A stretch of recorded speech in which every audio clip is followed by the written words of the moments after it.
আসসালামু আলাইকুম ভিউয়ার্স, আজকে যে প্রক্রিয়াটা দিচ্ছি এই প্রক্রিয়ার মাধ্যম দিয়ে আপনি আপনার শত্রুকে রোগ আক্রান্ত করে রাখতে পারবেন। শুধু শত্রু নয়, এটা যার উপরে হচ্ছে আপনি প্রয়োগ করেন না কেন সে ব্যক্তি হচ্ছে রোগ আক্রান্ত হয়ে বিছানায় পড়ে যাবে, অর্থাৎ তার গায়ের হচ্ছে রক্ত শুকাতে থাকবে এবং সে বিভিন্ন রোগের জর্জরিত হয়ে যাবে। তো এটা কিন্তু কালো জাদুরই একটা হচ্ছে অংশ বিশেষ বলতে পারেন। তো এই প্রক্রিয়াটা কিভাবে করতে হবে প্রসেসটা আমি বলে দিচ্ছি। তো যাকে হচ্ছে আপনি রোগ আক্রান্ত করতে চান বা অসুস্থ করে বিছানায় ফেলে রাখতে চান, অবশ্যই সে ব্যক্তির নাম এবং তার বাবার নামটা আপনাকে জানতে হবে। আর নামটা অবশ্যই কিন্তু ডাক নাম লাগবে এবং তার বাবার নামটাও ডাক নাম লাগবে, যে নামে তাদেরকে মানুষ অত্যাধিকভাবে চেনে।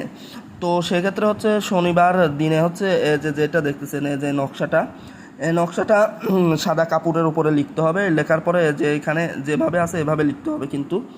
আর এখানে যে ফুলান বিন ফুলান, এখানে হচ্ছে বাবার নাম, এখানে তার নাম আর এখানে তার বাবার নাম আরবিতে লেখা লাগবে।